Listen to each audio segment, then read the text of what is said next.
Although the Visalia Ransacker had been breaking into empty homes, in September 1975, he decided to do something more daring and ultimately more deadly.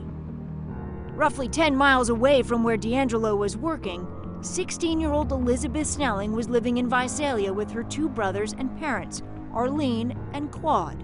There was two incidences where the suspect was seen prowling around Elizabeth's house. It was like August of '75.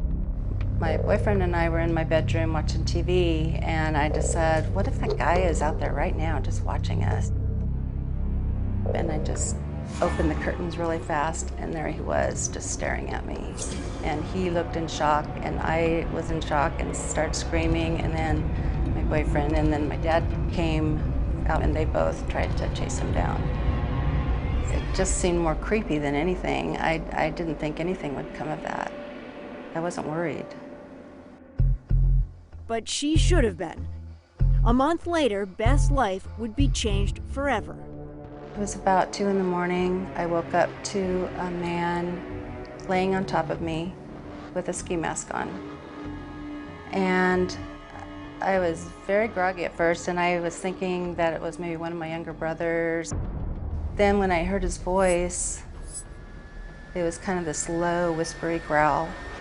And he said to not scream or he would stab me to death.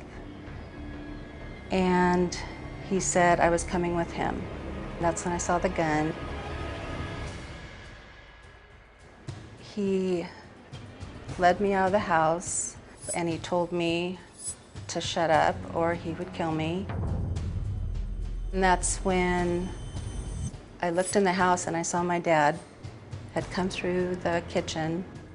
And then I heard just kind of like a loud roar from him, and he charged out of the house. And the guy pushed me on the ground and shot my dad twice. And the guy pointed the gun at me, and I just was crouched in a ball and put my head down and just knew it was going to be over. And instead, he started hitting me in the head with the gun and kicking me, and then he took off running. On the way to the hospital, Elizabeth's father, Claude Snelling, died.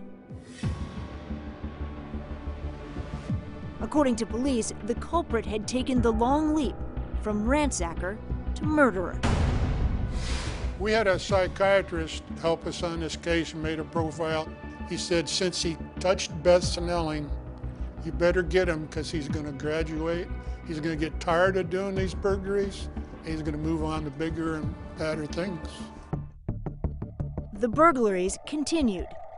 3 months after Claude Snelling's murder, Detective Bill McGowan, now deceased, was dispatched to stake out a house where the prowler had been seen peeping into windows.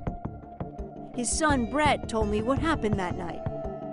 Sometime in the evening while he was sitting there, he saw a crouched figure walking towards the windows, so he stepped out of the garage, approached, identified himself as a police officer.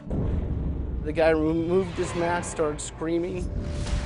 I remember him saying that the man was real clean-shaven and a baby-type face, and the screams were more of a high pitch, like almost a woman's scream, which was odd.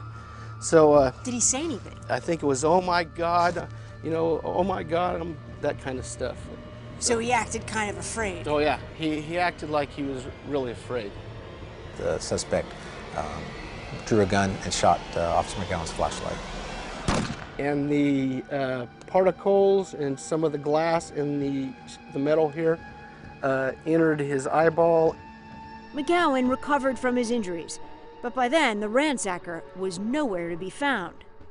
What effect do you think those two moments, shooting Bill McGowan, killing Claude Snelling, had on him as a criminal? He now has a homicide under his belt. Also, shooting at an officer.